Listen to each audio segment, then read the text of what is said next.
ದೊಡ್ಡ ದೊಡ್ಡ ಆಲೋಚನೆಗಳು ತುಂಬ ದೊಡ್ಡ ಟೈಮ್ ತೆಗೆದುಕೊಳ್ಳುತ್ತೆ ಅಂತ ಹೇಳ್ತಾರೆ. ಇವತ್ತು ಬಲರಾಮನ ದಿನಗಳು ಚಿತ್ರದ ಶುರು ಸಾಂಗ್ ಮೂಲಕನೇ ಚಿತ್ರದ ಪ್ರಮೋಷನ್ ಕೆಲಸಗಳು ಶುರುವಾಗಿದೆ. ಚಿತ್ರದ ನಿರ್ಮಾಪಕರು ಶ್ರೇಯಸ್ ಅವರು ನಮ್ಮ ಜೊತೆ ಮಾತಾಡಿಸ್ತಾ ಹೋಗ್ತೀನಿ. ಸರ್, ಒಂದು ದೊಡ್ಡ ಹೋರಾಟ ಅಂತ ಹೇಳ್ಬೋದು. ಕೊರೋನಾ ಟೈಮಿಂದನೂ ಆನ್ ಆ್ಯಂಡ್ ಆಫು ಈ ಚಿತ್ರದ ಕೆಲಸಗಳು ನಡೀತಾನೆ ಇತ್ತು. ಇವತ್ತು ಬಹಳ ಮೆಲೋಡಿಯಸ್ ಸಾಂಗ್ ಬಿಟ್ಟಿದ್ದೀರಾ. ನಿಮ್ಮ ಮೊದಲ ಇಂಪ್ರೆಷನ್? ಆ, ಇಲ್ಲ ಏನಂದರೆ ಮೆಲೋಡಿ ಸಾಂಗ್ ಅಂತ ಈಗ ಏನಿದೆಯಲ್ಲ, ಬಿಕಾಸ್ ನಾವು ಇದನ್ನೇ ಫಸ್ಟ್ ಯಾಕೆ ಬಿಡಬೇಕು ಅಂತ ಪ್ಲ್ಯಾನ್ ಮಾಡೋದು ಅಂದರೆ ಇದು ಕ್ಲಾಸ್ ಕಲ್ಟ್ ಸಿನಿಮಾ. ಅಂದರೆ ಬಿಕಾಸ್ ಎಲ್ಲ ಥರದ ಆಡಿಯನ್ಸು ಬೇಕು ನಮಗೆ. ಬೇಕಂದರೆ ಇದು ಬರೀ ಅಂಡರ್ವರ್ಲ್ಡ್ ಅಂತಿದ್ದಂಗೆ ಬರೀ ಹುಡುಗರು ಬರೋಂಥ ಸಿನಿಮಾ ಆಗಲಿ, ಇಲ್ಲ ಬೇರೆ ಕಾಲೇಜ್ ಹುಡುಗರು ನೋಡೋಂಥ ಸಿನಿಮಾಗೆ ಆ ಥರದ್ದು ಒಂದು ಪೋರ್ಟ್ರೇಟ್ ಆಗೋದು ಬೇಡ ಅಂದ್ಬಿಟ್ಟು ನಾವು ಡೈರೆಕ್ಟರ್ ಸರ್, ಮ್ಯೂಸಿಕ್ ಡೈರೆಕ್ಟರ್ ಕೂತ್ಕೊಂಡು ಮಾತಾಡಿದಾಗ ಫ್ಯಾಮಿಲಿ ಆಡಿಯನ್ಸ್ ನಮ್ಗೆ ಮೇಯ್ನ್ ಫೋಕಸ್ ಆಗಬೇಕು. ಬಿಕಾಸ್ ಆ ದಿನಗಳದ್ದು ಎಲ್ಲ ಬಂದಿದ್ದು ಮೇಯ್ನಾಗಿ ಈ ಸಾಫ್ಟ್ವೇರ್ ಮತ್ತು ಫ್ಯಾಮಿಲಿ ಆಡಿಯನ್ಸೇ ಜಾಸ್ತಿ. ಸೊ ಅದನ್ನ ಇಟ್ಕೊಂಡೇ ಇದು ಫಸ್ಟ್ ಶುರು ಅನ್ನೋದು ಲಾಂಚ್ ಅದಕ್ಕೆ ತೊಗೊಂಡಿದ್ದು ನಾವು, ಒಂದು ಮೆಲೋಡಿ ಆಗೇ ಹೋಗೋಣ ಅನ್ನೋದಕ್ಕೆ. ಸೊ ತುಂಬ ಚೆನ್ನಾಗಿ ಬಂದಿದೆ. ಈಗ ನೀವು ನೋಡಿದ್ರಲ್ಲ, ತುಂಬ ಒಂಥರ ಸ್ಲೋ ಕಿಕ್ ಥರ ಕೊಡ್ತಾ ಇದೆ, ಭಾಳ ಖುಷಿ ಇದೆ. ಬಟ್ ಇದೊಂದು ಚಿಕ್ಕ ಒಂದು ಎಕ್ಸಾಂಪಲ್ ಅಷ್ಟೇ. ಬಟ್ ರಿಮೈನಿಂಗ್ ಇನ್ 4 ಸಾಂಗ್ ತುಂಬ ಅದ್ಭುತವಾಗಿ ಬಂದಿದೆ. ಸಂಗೀತ ಲೋಕದ ಮಾಂತ್ರಿಕರು ಅಂತ ಹೇಳ್ಬೋದು ಸಂತೋಷ್ ನಾರಾಯಣ್ ಸರ್. ಅವ್ರದ್ದೇ ಆದಂಥ ಒಂದು ಕಲ್ಟ್ ಫ್ಯಾನ್ ಬೇಸ್ ಇದೆ. ಅವ್ರಿಗೆ ನೀವು ಹೇಗೆ ಕನೆಕ್ಟ್ ಆದ್ರಿ ಅಂತ? ಇಲ್ಲ, ಅದೇನೇ ಒಂದು ಆಫೀಸ್ ಪೂಜೆ, ಅದೇ ಹೇಳಿದ್ನಲ್ಲ, ಈಗ ಆಫೀಸ್ ಪೂಜೆ ನಡಿಬೇಕಾದ್ರೆ ಡೈರೆಕ್ಟರ್ ಒಂದು ಮೂಲೆಯಲ್ಲಿ ಕೂತಿದ್ರು.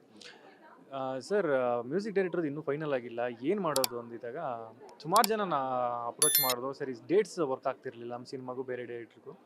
ಸರಿ ಆಯಿತು, ಒಂದು ಹೆಸರು ನಾನು ನೈಟೆಲ್ಲ ರಿಸರ್ಚ್ ಮಾಡಿದಾಗ ಒಂದು ಹೆಸರು ಸಿಕ್ತು, ಸಂತೋಷ್ ನಾರಾಯಣ್ ಅನ್ನೋದು.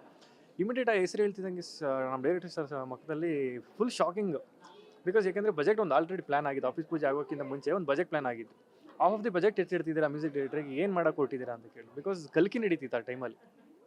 ಅವ್ರು ಸರಿ ಸರ್, ಇಲ್ಲ ಯಾಕೋ ಬೇಕು ಅನಿಸ್ತಿದೆ, ಒಂದು ಅಪ್ರೋಚ್ ಮಾಡ್ಕೊಂಬರೋಣ ಸರ್ ಅಂತ, ಬರೀ ಅಟ್ಲೀಸ್ಟ್ ಹೋಗಿ ಮೀಟಾರು ಮಾಡ್ಕೊಂಬರೋಣ ಅಂತ. ಮ್ಯೂಸಿಕ್ ಡೈರೆಕ್ಟರ್ ಅಲ್ಲ, ಒಂದು ಮೀಟಾರು ಕೊಡಿಸಿ ಸರ್ ಅಂತ ಹೋಗಿ ನೆರೆಕ್ಟ್ ಮಾಡೋದು. ಬಟ್ ನೀವು ನಂಬಲ್ಲ, ವಿತಿನ್ 5 ಮಿನಿಟ್ಸಲ್ಲಿ ಅಪ್ರೂವಲ್ ಸಿಕ್ತು. ನಾನು ಈ ಸಿನಿಮಾ ಮಾಡ್ತಾಯಿದ್ದೀನಿ. ಬಟ್ ಇದು 51st ಸಿನಿಮಾ ಅವ್ರದ್ದು. ಒಂದು ಯೂಜ್ ಅಮೌಂಟ್ಗೆ ಆಯಿತು. ಇಮಿಡಿಯೇಟ್ ನಮ್ಮ ಅಮ್ಮಗೆ ಫೋನ್ ಮಾಡಿ ಹೇಳಿದೆ, ಈ ಥರ ಆಗಿದೆ. ಸರಿ, ನಿಂದೇ ಇದೆಯಾ, ನಿನಗೆ ಬಿಸ್ನೆಸ್ ಮಾಡೋ ಇದಿದೆ ಅಂದರೆ ಕರ್ಕೊಂಬಾ ಅಂತ ಅಂದರು. ಆ ಶಕ್ತಿ ಒಂದಿತ್ತು. ಸರಿ, ಇಮಿಡಿಯೇಟ್ ಕರ್ಕೊಬಂದು ಎಲ್ಲ ಆಯಿತು. ಶೂಟಿಂಗ್ ಎಲ್ಲ ಮುಗೀತು, ಪೋಸ್ಟ್ ಪ್ರೊಡಕ್ಷನ್ ಬಂತು, ಬಿಸ್ನೆಸ್ಗೆ ಅಂತ ಕೂತ್ಕೊಂಡು ಇಮಿಡಿಯೇಟ್ ಬಿಸ್ನೆಸ್ಗೆ ಅಂತ ಹೋದಾಗ ಹಲವಾರು ರೀತಿಯಲ್ಲಿ ಒಂದು ಸ್ವಲ್ಪ ಅಪ್ ಆ್ಯಂಡ್ ಡೌನ್ಸ್ ಡಿಸ್ಕಷನ್ ಇತ್ತು. ಅದಾದಮೇಲೆ ಮೀನಾಕ್ಷಿ ಮೇಡಮ್ ಇಮಿಡಿಯೇಟ್ ನಾವು ಫೋನ್ ಮಾಡಿ ಕೇಳಿದಾಗ, ಈ ಥರ ಆಗ್ತಿದೆ ಬಿಸ್ನೆಸ್ಸು, ಹೇಗಿದ್ದು ವರ್ಕ್ ಮಾಡೋದು ಅಂತ ಕೇಳಿದಾಗ, ಸರಿ ಬನ್ನಿ ಬಾಂಬೆಗೆ ಹೋಗಿ ಟಿ ಸೀರೀಸ್ ಅವ್ರ ಹತ್ರ ಒಂದು ಅಪ್ರೋಚ್ ಮಾಡಿಸಿದ್ದೆ. ನೀವು ನಂಬಲ್ಲ, ಒಂದೇ ಒಂದು ಮೀಟಿಂಗಲ್ಲಿ 3 ಸಾಂಗ್ ತೋರಿಸಿದ್ದು ನಾವು ಅವ್ರಿಗೆ. ನಾವೇನು ಕೋಟ್ ಕೂಡ ಮಾಡಲಿಲ್ಲ, ಏನು ಆಗುತ್ತೆ ಬಿಸ್ನೆಸ್ ಅನ್ನೋದು. ನಮ್ಮ ನಿರೀಕ್ಷೆ ಮೀರಿ 3 ಪಟ್ಟು ಅವ್ರು ಕೋಟ್ ಮಾಡಿದ್ರು. ಫೈನಲ್ ಆಗಿ ಇನ್ನೊಂದು ಸಿನಿಮಾ ಮಾಡೋಷ್ಟು ಫೈನಲ್ ಕೋಟ್ ನಮಗೆ ಸಿಕ್ಕಿದೆ. ನಾವು ಈಗ ಅನೌನ್ಸ್ ಮಾಡ್ತೀವಿ ಸ್ವಲ್ಪ ದಿನದಲ್ಲಿ. ಹೀಗೆ ಸಂತೋಷ್ ನಾರಾಯಣ್ ಅವ್ರು ಆನ್ ಬೋರ್ಡ್ ಆಗಿತ್ತು, ಪ್ಲಸ್ ಅವ್ರ ಸಪೋರ್ಟ್ ಹೀಗಿತ್ತು ನಮಗೆ. ಶ್ರೇಯಸ್ ಸರ್, ಬಲರಾಮನ ದಿನಗಳಲ್ಲಿ 2 ಸ್ಪೆಷಲ್ ಫ್ಯಾಕ್ಟರ್ಗಳನ್ನ ನಾವು ಪೋರ್ಟ್ರೇ ಮಾಡ್ಕೋಬೋದು. ಒಂದು, ವಿನೋದ್ ಪ್ರಭಾಕರ್ ಅವರ ಹುಡುಕಾಟ ನೋಡಿದ್ದೀವಿ, ಒಳ್ಳೊಳ್ಳೆ ಸಿನಿಮಾಗಳನ್ನ ಮಾಡಬೇಕು ಅಂತ. ಅವರ 25ನೇ ಚಿತ್ರ ಇದು. ಎರಡನೇದಾಗಿ KM ಚೈತನ್ಯ ಸರು ಸಿನಿಮಾ ಮಾಡೋದೇ ಕಡಿಮೆ. ಅವ್ರಿಗೆ ಅವರ ಸಿನಿಗ್ರಾಫನ್ನ ನೋಡಿದ್ರೆ ಅವ್ರಿಗೆ ಭೂಗತ ಲೋಕದ ಕತೆಗಳ ಬಗ್ಗೆ ಒಂದು ವಿಶೇಷವಾದಂಥ ಒಲವಿದೆ. ಈ 2 ವಿಷಯ ಹೇಗೆ ನೋಡ್ತೀರಾ ನಿರ್ಮಾಪಕರಾಗಿ? ಇಲ್ಲ, ಬಿಕಾಸ್ ನಾನೊಂದು ಸಿನಿಮಾ ಮಾಡಬೇಕು ಅಂತ ಆಲ್ರೆಡಿ ಒಂದು 15 ಪ್ರಾಜೆಕ್ಟ್ಸ್ ಅಂದರೆ ಕೇಳಿದೆ, ಸ್ಟೋರಿ ಕೇಳಿದೆ. ಬಟ್ ನನಗೆ ಅಂದರೆ ವಾವ್ ಫ್ಯಾಕ್ಟ್ರ್ ಬೇಕಿತ್ತು ಅಂದ್ಬಿಟ್ಟು ಒಂದು ಇದರಲ್ಲಿದ್ದು ಇಮಿಡಿಯೇಟ್ ಒಂದು ನನ್ನ ಫ್ರೆಂಡ್ ಒಬ್ಬರು ಅಪ್ರೋಚ್ ಮಾಡೋದು, ಈ ಥರ ಒಂದು ಗ್ಯಾಂಗ್ಸ್ಟರ್ ಕತೆ ಇದೆ, ರೆಟ್ರೋ ಸ್ಟೈಲಲ್ಲಿ ಮಾಡೋಣ, ವರ್ಕ್ ಆಗುತ್ತೆ ಅಂತ ಅಂದರು. ಸರಿ, ಯೂಶಲಿ ಬರ್ತಿದ್ದಲ್ಲ, ನಾವು ಮಾತಾಡಿದಾಗ ಯೂಶಲಿ ಒಂದು 2 ಸಿನಿಮಾ ಬಂದ್ಬಿಟ್ಟಿದ್ದು ಗ್ಯಾಂಗ್ಸ್ಟರ್ ಸಿನಿಮಾಸು.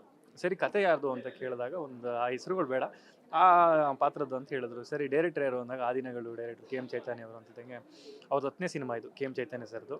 ಸರಿ, ಹೋಗಿ ಅಪ್ರೋಚ್ ಮಾಡಿ ಚೈತನ್ಯ ಸರ್ ಆನ್ ಬೋರ್ಡ್ ಆದರು. ವಿನೋದ್ ಸರ್ದು ಇದು 25ನೇ ಸಿನಿಮಾ. ಈ ಸಿನಿಮಾಗೆ ಇವರೇ ಬೇಕು ಅಂತ ನಾವು ಸೆಲೆಕ್ಟ್ ಮಾಡ್ಕೊಂಡು ತೊಗೊಂಡೋಗಿ ಪೋರ್ಟ್ರೇಟ್ ಆಗಿ ಇಲ್ಲಿವರೆಗೂ ಬಂದಿದೆ. ಬಟ್ ನೀವು ಇಷ್ಟು ದಿನ ಏನು 24 ಸಿನಿಮಾವರೆಗೂ ವಿನೋದ್ ಸರ್ ನೋಡಿದ್ದೀರಲ್ಲ, ಅದು ಒಂದು ಕಡೆ ಆದರೆ ಇದು ಬೇರೆ ರೀತಿಯಲ್ಲೇ ನೀವು ನೋಡ್ಬೋದು, ಅದಂತೂ ನಾನು ಗ್ಯಾರಂಟಿ ಕೊಡ್ತೀನಿ. ಕೊನೆಯದಾಗಿ, ಹೊಸ ವರ್ಷಕ್ಕೆ ಈಗ ಬಲರಾಮನ ದಿನಗಳು ರಿಲೀಸ್ ಡೇಟು ಅನೌನ್ಸ್ಮೆಂಟ್ ಮಾಡ್ತೀರಾ. ಇನ್ನೊಂದು ಕಡೆ ನಿಮ್ಮ ವೈಯಕ್ತಿಕ ಜೀವನದಲ್ಲಿ ಒಂದು ಖುಷಿಯ ದಾರಿ ಓಪನ್ ಆಗಿದೆ. ಲೇಖಾ ಮೇಡಮ್ ಮದುವೆ ಆಗಿದ್ದೀರಾ, ಬಹಳ ಕ್ಯೂಟ್ ಆಗಿರೋ ಪೇರ್ ಅಂತ ಕಮೆಂಟ್ ಮಾಡ್ತಾ ಇದ್ರು ಎಲ್ಲರೂ. ಈ 2 ಖುಷಿಗಳು? ಇಲ್ಲ ಸರ್, ಅಂದರೆ ಲೈಫಲ್ಲಿ ಒಂದು ಸ್ಪಾರ್ಕ್ ಅನ್ನೋದು ಬರುತ್ತಲ್ಲ, ಆ ಸ್ಪಾರ್ಕು ಯಾವಾಗ ಬರುತ್ತೆ ಅನ್ನೋದು ಯಾರಿಗೂ ಊಹೆ ಕೂಡ ಮಾಡಿರಲ್ಲ. ಇಷ್ಟು ವರ್ಷ ಜೀವನದಲ್ಲಿ ನಾನು ಪಡೆದಂಥ ಖುಷಿನೇ ಬೇರೆ. ಲೇಖ ನನ್ನ ಜೀವನದಲ್ಲಿ ಬಂದಿದ್ದ ಖುಷಿನೇ ಬೇರೆ. ಬಟ್ ಅಂದರೆ ಅಂದರೆ ಸಿನಿಮಾ ನಡೀತಾ ಇತ್ತು, ಸಿನಿಮಾ ನಡಿಬೇಕಾದ್ರೆ ತುಂಬ ಒಂಥರ ಅಂದರೆ ಮೂಡ್ ಸ್ವಿಂಗ್ಸ್ ಜಾಸ್ತಿ ಇತ್ತು. ಬಿಕಾಸ್ ಯಾಕೆ ಅಷ್ಟು ಒತ್ತಡ ಇತ್ತು. ಬಿಗ್ ಬಿಗ್ ಬಜೆಟ್ ಸಿನಿಮಾ ಇದು. ಈ ಮಧ್ಯದಲ್ಲಿ ಲೇಖ ಅವ್ರ ಪರಿಚಯ ಆಯಿತು, ಲೇಖ ಮದುವೆ ಫಿಕ್ಸ್ ಆಯಿತು. ಸರ್ ಒಂದು ಮೇಯ್ನ್ ಒಬ್ಬ ವ್ಯಕ್ತಿಗೆ ಏನು ಸಪೋರ್ಟ್ ಬೇಕೋ ಮಾರಲ್ ಸಪೋರ್ಟು ಲೇಖ ಕಡೆಯಿಂದ ಸಿಕ್ತು. ಈಗ ಅದೇ ಒಂದು ಆಲೆ 2 ತಿಂಗಳಾಯ್ತು ಈಗ ಮದುವೆ ಆಗಿ. ಬಟ್ ತುಂಬ ಮಾರಲ್ ಸಪೋರ್ಟು, ಬ್ಯಾಕ್ ಸಪೋರ್ಟು ಎಲ್ಲ ನನಗೆ ಅವರೇ ಈಗ ಹಿಂದೆ ನಿಂತು ಏನೇ ಹೆದರ್ಕೊಂಬೇಡ ನಾವಿದ್ದೀವಿ ಅಂದ್ಬಿಟ್ಟು ಒಂದು ಮಾರಲ್ ಸಪೋರ್ಟ್ ಕೊಡ್ತಿದ್ದಾರೆ. ಅವ್ರಿಗೆ ಯಾವತ್ತೂ ನಾನು ಏನಂತಾರೆ ಇನ್ನೂ 7 ಜನ್ಮನೂ ಲೇಖನೇ ಸಿಗಲಿ ಅನ್ನೋಂಥ ನನ್ನ ಆಸೆ. Okay sir, I wish you very all the best. Jayant Kaikini sir ಮಾತನಾಡುವಾಗ ಹೇಳ್ತಾ ಇದ್ರು, ಇದೊಂದು ವಿಶೇಷವಾದಂಥ ಗಿಫ್ಟ್ ಆಗುತ್ತೆ ಕನ್ನಡ ಚಿತ್ರರಂಗಕ್ಕೆ ಅಂತ. ಸಿನಿಮಾಗೆ ಒಳ್ಳೆಯದಾಗಲಿ, ರಿಲೀಸ್ ಟೈಮಲ್ಲಿ ಮತ್ತೆ ಸಿಗ್ತಾ ಹೋಗೋಣ. Thank you so much for your time. Thank you. ಇವಿಷ್ಟು ನಿರ್ಮಾಪಕರಾಗಿರುವಂಥ ಶ್ರೇಯಸ್ ಅವರ ಮಾತುಗಳು. ಕ್ಯಾಮ್ರಾ ಪರ್ಸನ್ ಪವನ್ ಜೊತೆ ಮಾವಳ್ಳಿ ಕಾರ್ತಿಕ್, ಕರ್ನಾಟಕ ನ್ಯೂಸ್ ಬೀಟ್.